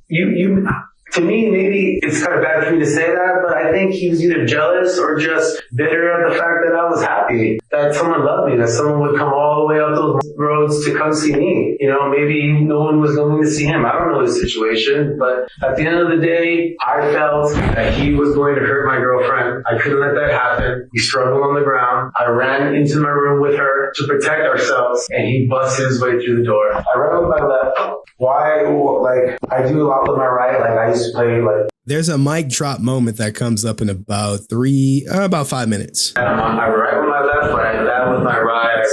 I do snowboarding with my right. When you stabbed him, it was with your right hand. Man, I want to say it was my right hand, but I'm not 100% sure. And it was just like a step in. No, it was like door opens. Oh. How far? Did it go all the way through him? You think? With the back to it? He came out. You saw it? No, I didn't. No, How do you know it came out? Because he's leading an open right here. Oh. Did you pull it out too? Don't remember that. I just remember him stepping back. You know, it happened so fast. It just went like this. He stepped like, wow. What'd you do with it after? I dropped it and I went to help him. And I realized, you know what happened, and I needed to just blood loss. And that's exactly what what I was trying to do, is just stop him from bleeding. Hey, Ricky, this was going to happen. Theo and I were the 2 lead investigators, okay? There's 2 other detectives at your house. They're processing the crime scene right now. We're going to prepare our reports. We're going to put your statement in a report. We're going to put your girlfriend's statement in a report. We can't put Josh's statement in a report, unfortunately. Why? Because he's dead. He died? Yeah, that's why we're homicide. He had no idea that Josh died. He like, hey, we can't put Josh's statement in there. He like, why? He like, Ninja, he's gone. He's dead. He out of here. I'll run it back. I went to help him, and I realized, you know what happened, and I needed to just stop blood loss. And that's exactly what I was trying to do, is just stop him from bleeding. Hey, Ricky, this was going to happen. Theo and I were the 2 lead investigators, okay? There's 2 other detectives at your house. They're processing the crime scene right now. We're going to prepare our reports. We're going to put your statement in a report. We're going to put your girlfriend's statement in a report. We can't put Josh's statement in a report, unfortunately. Why? Because he's dead. He died? Yeah, that's why we're homicide. You didn't know that? He wasn't dead when he was with me. Remember, he left in a stretcher. He died at the hospital. We could read the report. But what happened was they called paramedics. Ricky got detained. His girlfriend got detained. Josh went off with the paramedics and he was pronounced dead at the hospital. I believe he was still... What was he saying when he was on the ground? Did he let you help him? Yes. He helped me. He let me help him, of course. You know, I just don't know why he went into the room. I don't know why he followed us from the kitchen into the room. You know, I don't know why he broke the door open. I don't know why he so... Did you lock that door? I want to say I did. But you're not sure. You're not 100%. You know, more than likely I locked it. Yeah. More than likely. Because, so it should be broken. Because I have a habit of, when I go back into my room, I always lock my door. So why wouldn't I have locked it that day, that moment? I have no idea if I did, everything happened so fast, but I just don't know why he would I just wish he'd never threatened, why would he hit my girl? Why would he want to hurt my girl? Why would he be so mean when she would come? I don't understand. What did she do to him? Ever? She never did anything to him. But he's never attempted to hit your girlfriend, has he? No. He's always made little snide remarks, correct? Yeah. Okay. And then today, I really took his threats serious. How many times is your girlfriend? Probably like 20 times, maybe. So, I'll continue. We're going to put your statements on a report, and then we'll submit it to the district attorney and see what they think and what they want to do with it. We're just the fact finders, okay? So, there's a lot of stuff we still got to talk to other people. We're going to try to get a profile of Josh, and we know you've never been arrested. Yeah. I think he was only arrested one time. Can you determine if it was true that Jimmy Warner? We'll talk to her. Off on me, and we'll talk to her about So they say, hey, we're going to talk to the sister. Now, I'll save the sister's interview for last for a specific reason. Like I said, man, I told both of my dads yesterday that if anything ever happens to me, it's Josh. He did it. And we'll talk to your dads. Anybody else that you should talk to? That heard me say those specific reasons. There's none. There's just one neighbor way out there, but that's like 11 acres away. Maybe it's less, but it's pretty far. Okay. It was just literally like, I just felt like he was going to hurt me. He was going to hurt my girl. I was in fear for her life and mine. Did you try to talk at all? Like, hey, dude, we're going to get out of here. Did he say that to me? No, did you say that to him? No. As soon as I got off of him from the kitchen, her and I ran into my room, and her and I are telling each other, we need to get out of here. She's telling me, we need to get out of here. And I'm thinking, yeah, we definitely do. And I'm looking around, how are we going to do this? And that's when the door opened. All right. But it didn't open like slowly. It opened, enough to scare me. Did the door handle break, you think? I haven't really looked at that. But I know it swung open. Did he kick it open? I don't know. It wasn't on the other side. I just know that. He was up. Did you hear a bang and the door open, or did the door just... No, I heard a bang, but I can't determine if the bang was a shoulder or a foot. Did any of the mechanisms for the door come flying off? You don't know. My focus was on him at that moment. After that.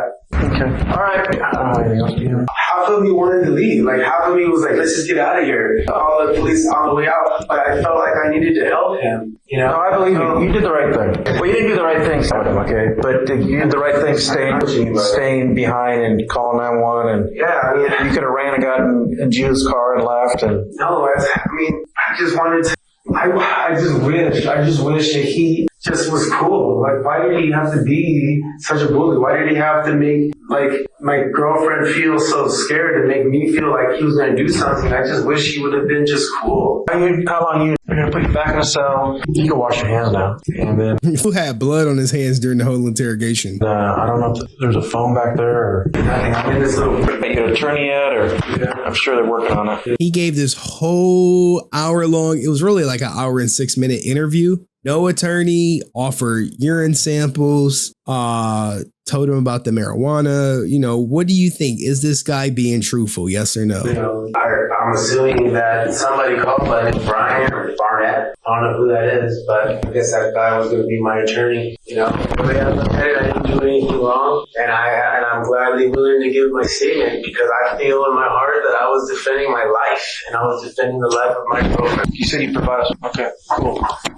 How long am I going to be in jail? Am I arrested? Yeah.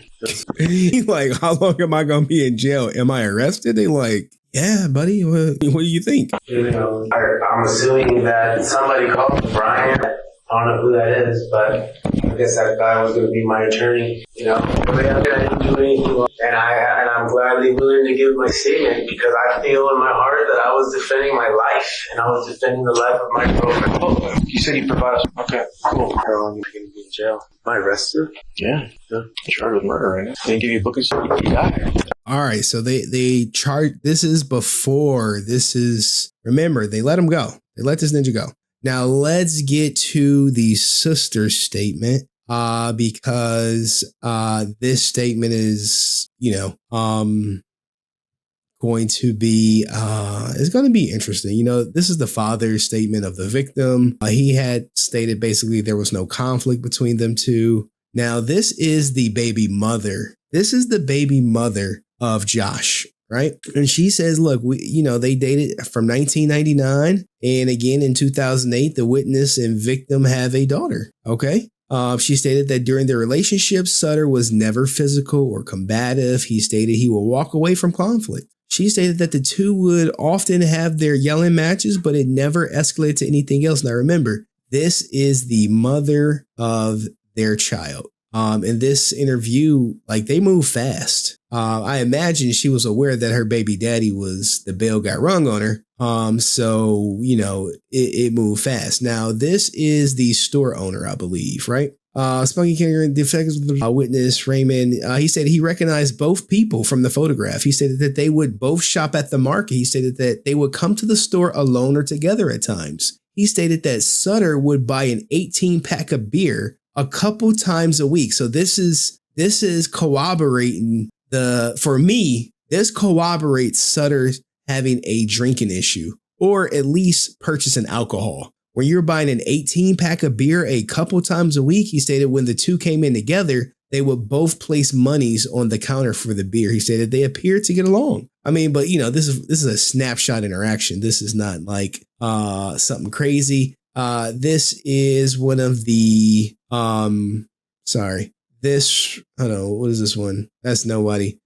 This right here is your paramedic, and they say, hey, we got there within 5 minutes, right there. And they saw the Asian lady, Judith Chung, flagging them down. So they look, more cooperation. Like, when you get this, you just cooperate and everything. You know, Sutter was out of the hallway in the open area of the living room so that he could treat him more efficiently.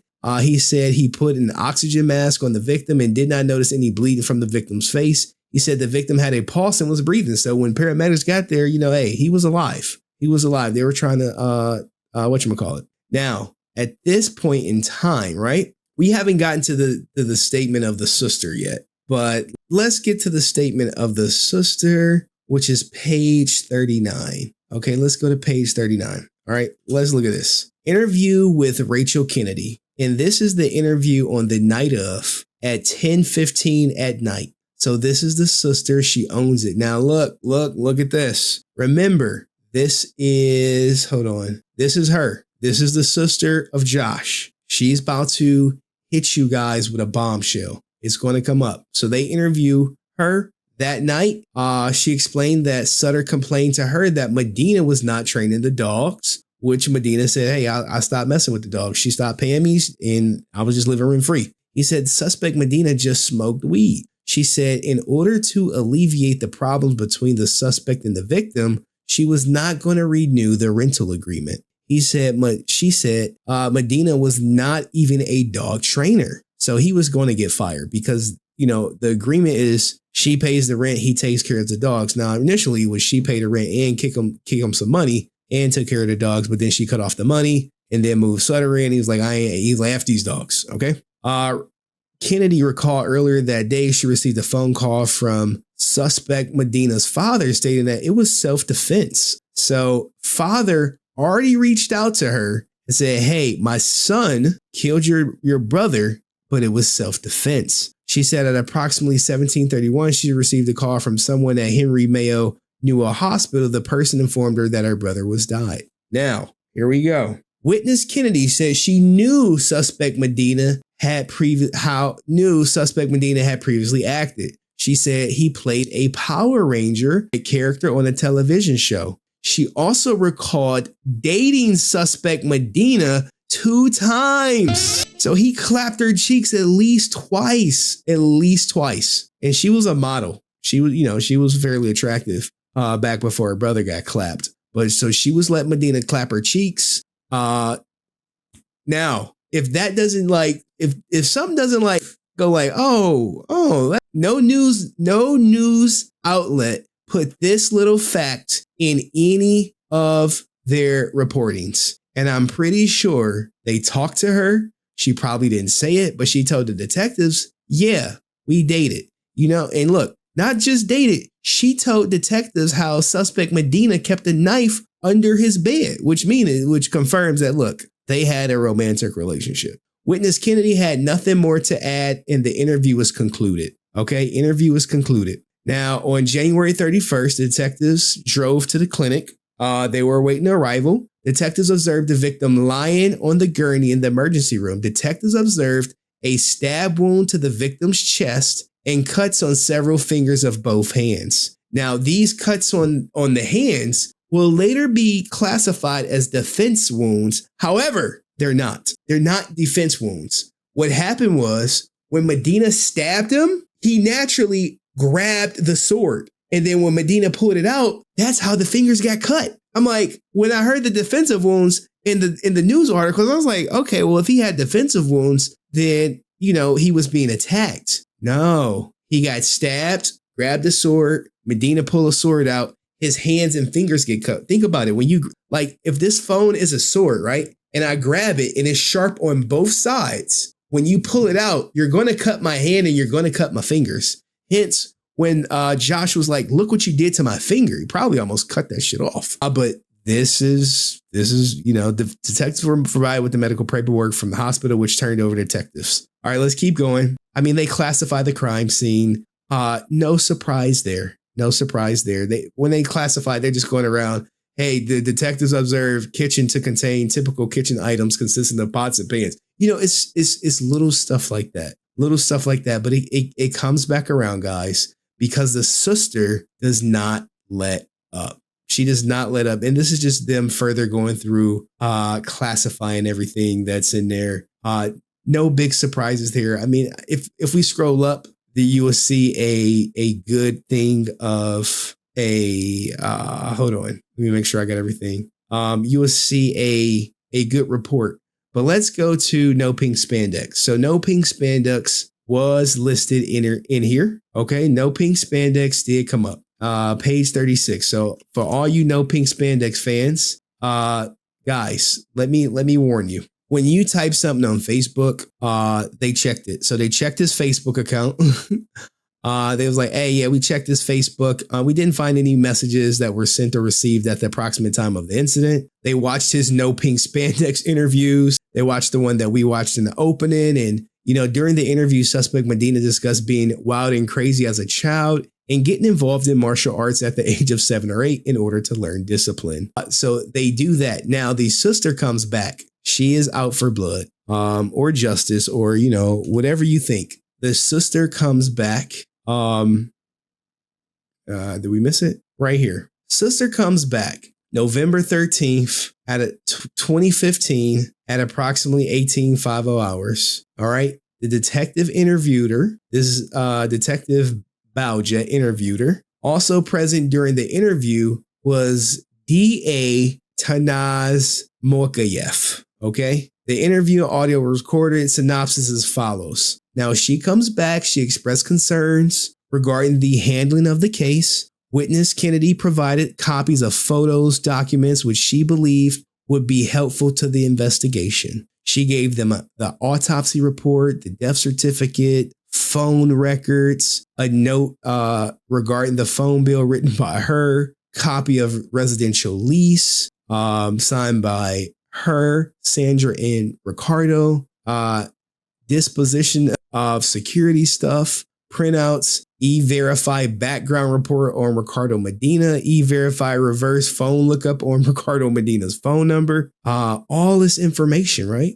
And what does this DA do? The DA on January 13th filed one count of murder on him, filed it just like that, filed the murder charge. And you like, well, Henry, what changed? What changed? What could have provided that was not originally in there? And the answer is, give me a second. I gotta go back up to, I gotta go back up to where no charges were filed. I believe it's around 20. Give me a second. Shout out to my man Dust. I have to find the page where no charges were filed. And the reason being, it's after her interview. I'm pretty sure, right? Sutter. Hold on. I got to make sure I find it. 911 call. Loop. Sorry. All these witnesses. Where is it at? Oh no. I must have missed it. Is it on page 11? Sorry, guys. He ends up taking a plea deal. Medina pled guilty to one count of involuntary manslaughter. But the reason that he took the plea is because it was a new DA. That's the only reason that I suspect that charges were filed. Not because it was some new evidence, Now I can show you what they tried to say was the reason, right? They like, what was the reason that they brought up? They come back and they start harking on the door. They say the picture of the door, it was not consistent with him kicking in the door. Well, the issue was that the brother installed the lock on the door. And I got to find the witness statement. I'm sorry, guys. Because they come back. They come back 3 times. That was the sister's 3rd interview. So here's where it was no charges filed. So no charges was filed on February 2nd, 2015. Reason being because they only can hold you for 72 hours. They hold you for 72 hours. And if they don't charge you, they have to let you go. They got to let you go. They can't just be like, oh, we're just going to keep you until it's concluded. No. You either going to charge me or let me go. And he had a lawyer. Now, they searched the phone records. It was nothing in the phone records. Rachel Kennedy, this is the 2nd interview, right? This is her 2nd interview. Whoa, make sure. Give me a second. Yep, this is her 2nd interview. Interview of witness Rachel Kennedy. She known Medina for approximately 1 year. Hold on. Let me acknowledge Dust. Let me acknowledge him. Acknowledge me. Late to the game. Everyone liked the stream. Yes, please like the stream, guys. And thank you, Dust, for your generosity. Dropping off memberships. Money. If you got a membership, please spam Dust emojis. It is like a requirement. All right. It is a requirement. All right, let's get back to it. All right, so she comes back a day later, says, hey, they dated for a short period of time. Although the dating relationship did not work out, their friendship continued because Ricardo Medina shared love for dogs. She says she had an idea to open up a dog ranch in the valley, and she agreed to lease the property to allow Medina to live there rent-free in exchange for taking care of the dogs at the ranch. Now, I have to wonder, was he clapping her cheeks? Okay, you have to wonder, right? They talk about the BB gun that Joshua Sutter had there. They talk about Tyler moving in and Tyler getting kicked out allegedly. Okay, all is good stuff. All right. The message read, this is like inconsequential. This Robert Moreno, like some of this stuff as an investigator, you have to interview everybody. You can't just say, well, I don't think it's important. I'm not going to interview this person. No. You have to interview everybody. Here's the postmortem examination. Dr. Pancho noted a stab wound which entered the center of the victim Sutter's abdomen and exited the victim Sutter's right rear flank. Doctor noted additional stab wounds to the victim's left and right hands. Dr. Pancho noted additional blunt force wounds to the left and right sides of the top of Sutter's head. Doctor said that the fatal stab wound was to the abdomen with a trajectory that was from the front to back and left to right. He said this mode of death was homicide, and the cause of death was from the stab wound to the abdomen. Doctor's findings will be in the report. I just want to make sure I give you guys everything. All right, this is the door. Okay, so mind you, right? They dated. Him and the girl dated, and the issue was, did Joshua Sutter kick in the door? Well, as a good detective, you're going to collect the door. You're going to collect the frame, right? So what do they say? Hey, on February 24th, they returned to the whoa. Just make sure I get this. They returned with the door. Collins remounted the door to the frame. Investigators noted the lock on the door lined up with the vertical mark on the wall protector plate, which was mounted to the wall behind the door. The vertical line was identical and appears have been made by the doorknob while in the lock position. Just saying, the evidence, the door is a critical part of it. And I believe that they did collect the door earlier in here and they just brought it back. But the sister, she reads this report. And what do? They come back. She comes back and she makes another statement. I gotta find it where they talk about the door. I read this whole thing. There's nothing like, oh my goodness, you missed this key thing. No. Some of these witnesses had nothing, had literally nothing to say, nothing like, oh my goodness, this is some critical piece of evidence that we need to see. No, it was nothing like that. This is Kennedy coming back and meeting with everybody. What's this? This is this is the detective's report right here, which we don't care about. Not saying we don't care about it, but because they already conveyed all the information in the interview. There's no like, oh my goodness, this happened. They account for the dogs. Here, like this sentence right here. Detectives were told that the 2 dogs remained at the location and were locked in the south bedroom of the residence. They were told that these remaining dogs were vicious. Based on the location of the dogs and location of evidence, detectives decided to leave the dogs locked in the room until evidence was documented. Stuff like this, nothing like crazy. Let me find where they talked about the door. Give me a second, because the friend and the sister, they come back and they basically say the door was broken and the brother didn't kick it open. I kid you not. And if I'm a detective and I say, hey, the door was kicked open, and then later you come back and say, hey, no, it wasn't. Here we go right here. So on September 4th, approximately, this is before the November interview. Okay.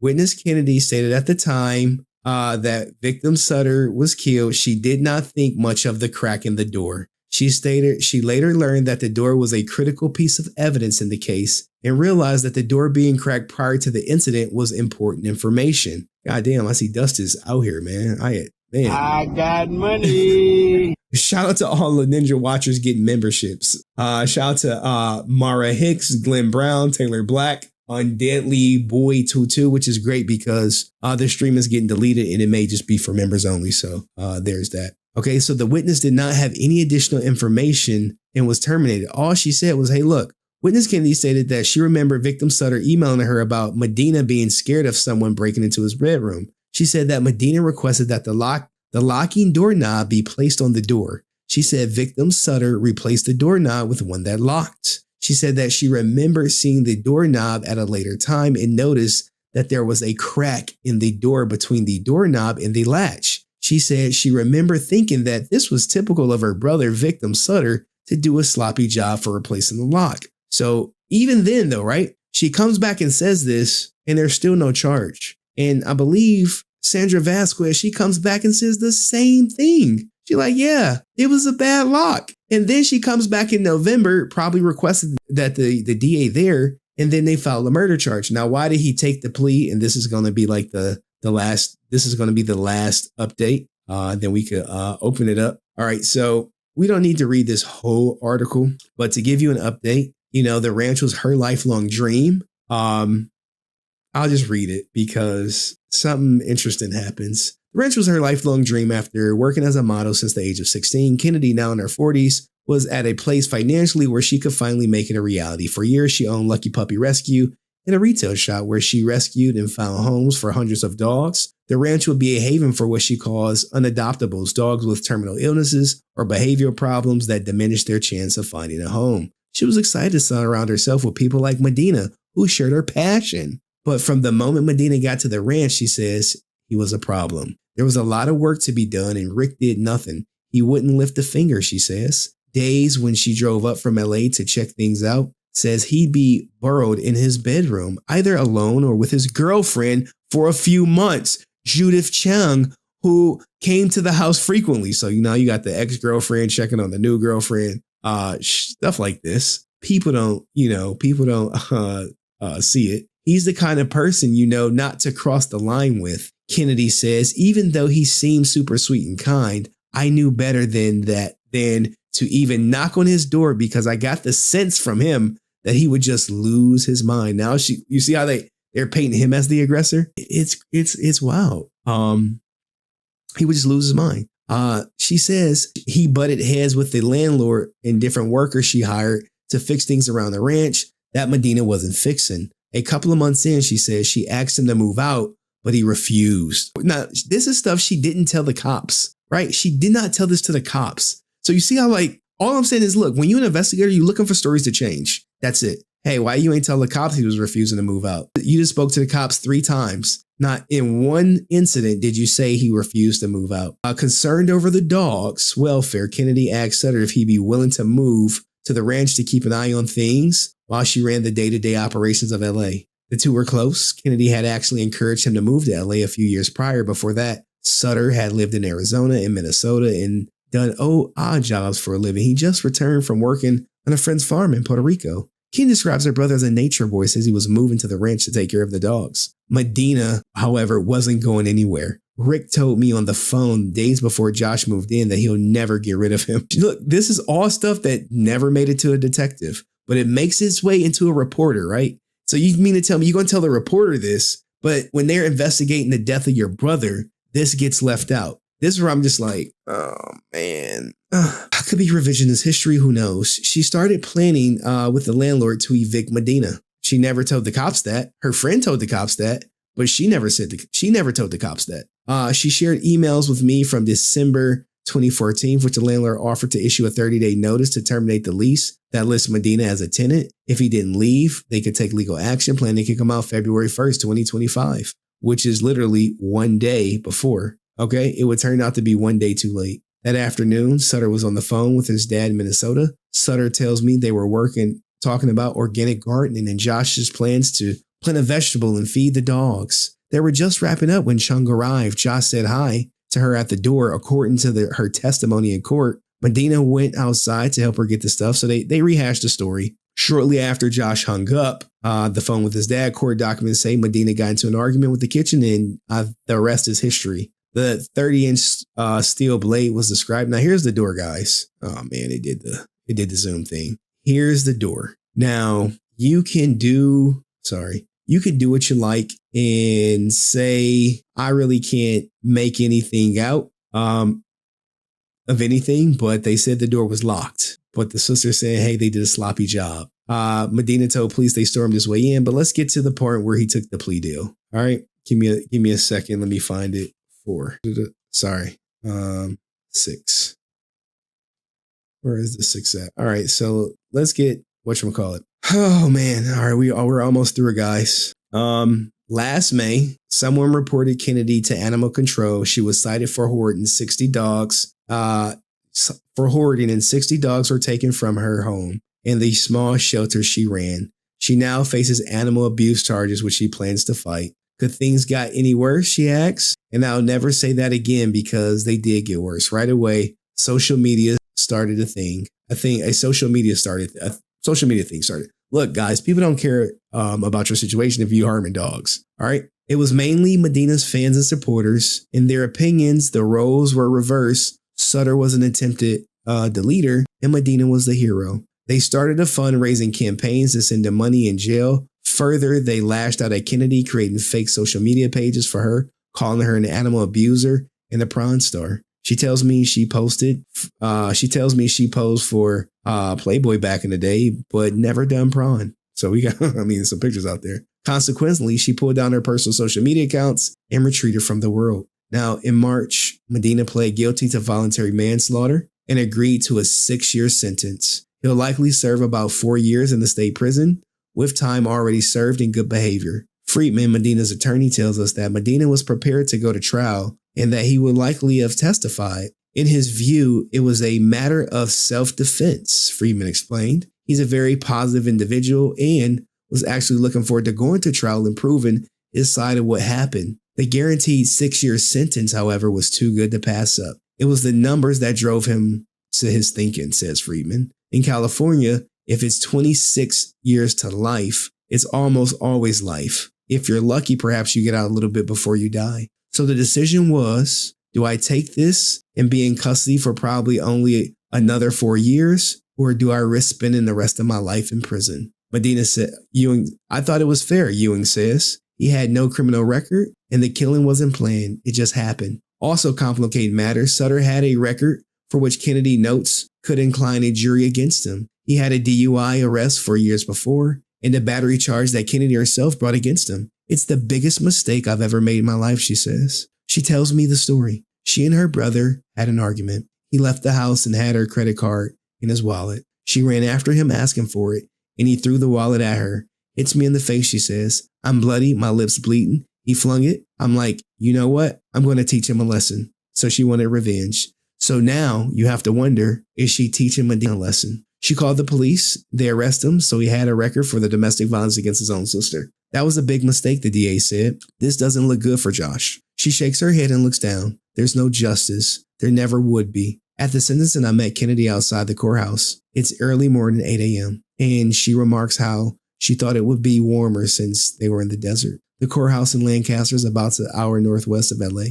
She's with her best friend and her father, who flew in from Minnesota to be here. They wrote the victim and impact statements to present in court. As we walk in, Kennedy laments that she's forgotten to bring the crystal heart that she had made from her brother's ashes. Maybe he didn't want to be here, she resolves. Maybe he wanted to stay home. After a quick stop in the bathroom, Kennedy rushes out with a little shiver. I just saw his mom in the bathroom, she tells me, referring to Medina's mother. In the hallway, Kennedy greets her, nice. Sutter's 16-year-old daughter from a previous relationship, delicate girl with ballerina's frame, says she has come up from Arizona with her mother. You're so big, Kennedy greets her with a hug. They hug, haven't seen each other in a while. Dad, she's almost as tall as you. Now there's his daughter. That's a younger picture of her. It's just a sad story all around. Donald Sutter is quiet. His wife, Josh's mother, died of cancer in 2012. He's tall and lean like his son. He's thick white hair. He looks tired, Kennedy tells me. No one really slept last night. Sitting in front, I feel like I'm reading to my daughter, guys. Like, this is how I read to my daughter when she about to go to sleep. Sitting in front of the small courtroom, Donald wipes his eyes under while wire-rimmed glasses. Kennedy's own eyes were wet with tears, put her arms around him. On the other side of the room are Medina's friends and family. His mother is in front row weeping. Medina enters from a side door escorted by an officer. He's bulked up in a year or so. He's been in custody. His hair is short. He has darker goatee and wears a yellow prison uniform. He doesn't look into the gallery or make eye contact with anyone. He sits next to his lawyer, staring straight ahead. I think we got like a little, the rest is history. He ended up getting 6 years. They give a little story, but this is a great article written by Cole Cosden. If you guys want to read it to get more, but I pretty much covered everything that you could. But what do you guys think? This is and was the story of Ricardo Medina Jr. From Power Ranger to killer, but now he's free. Let me know what you think, and I'll see you next video. Peace. No, let me give y'all my honest thoughts, man. Let me give you my honest thoughts before we clip the video so my editor can put this in. Here's the thing. Is he guilty? Well, he pled guilty, so you have that. Is it a raw deal? Yeah, it's a raw deal. I know Answer 06 is of law enforcement and said, hey, it was self-defense. Now, if this happened in Texas or Florida, he would be free. There would be nothing. He would be free on like some stand your ground stuff because, you know, when if you have a roommate, your room is considered your domicile and you have the right to defend your domicile. And it's like castle doctrine laws. I'm not a lawyer, so don't quote me. But you have to remember context matters, you know. People like to leave out context, you know. Okay, I might have left something out of context. But in a situation like this, you want all the context. The context was that they did get into a fight, that he did retreat to his room, and that Josh opened up the door. Now, whether he kicked it open, slung it open, flew it open, turned it, twisted open, that's up for interpretation. But originally, they said it was self-defense and let him go. Sister came back saying, hey, the door was always cracked by the lock and gave an autopsy report. There is a video out there where she says he had defensive wounds on his hands, where I just told you it was not defensive wounds. That was him holding a sword and the sword coming out and slicing his hand. But no one said that. So in the end, I think, you know, one person lost their life and one person's life is changed for forever. So as far as he innocent or guilty, I can say he acted too quickly. He should have waited until the guy came in the room and tried to further attack him. Or I can say, no, he defended his room. The guy came in, he kicked his door open. He was not invited in the room. Granted, he never stepped a foot in the room, but now you're splitting hairs. Do you wait for the guy to attack you or do you attack the guy first that you were just fighting? It's a gray area. I think in the end, if I'm in this situation, I take the plea deal too. I take the plea. I take the plea deal all the time. Even knowing the history of Josh, the domestic violence, the DUI. You know why I take the plea deal? Because it's guaranteed time. I take the guaranteed 4 years. I've already served 1 year, so I got 3 years left and I'm out scot-free, as opposed to trying to prove my innocence and get jammed up by some jury who's sympathetic to the victim or just the story overall, or feel I acted too hastily. And I'm a has-been celebrity just trying to use my celebrity to get out of accountability. I take the plea and I do my time and I get out. But, I think he got a great deal. 6 years for unaliving your roommate. It's gray on if it was self-defense or not. I don't think he woke up that day planning to unalive his roommate. It's just something that happened. as the cop said, it's just very unfortunate. It just happened. Things could have went differently. But in the end, guys, let me know what you think. Like, comment. I'll see you next video. Peace.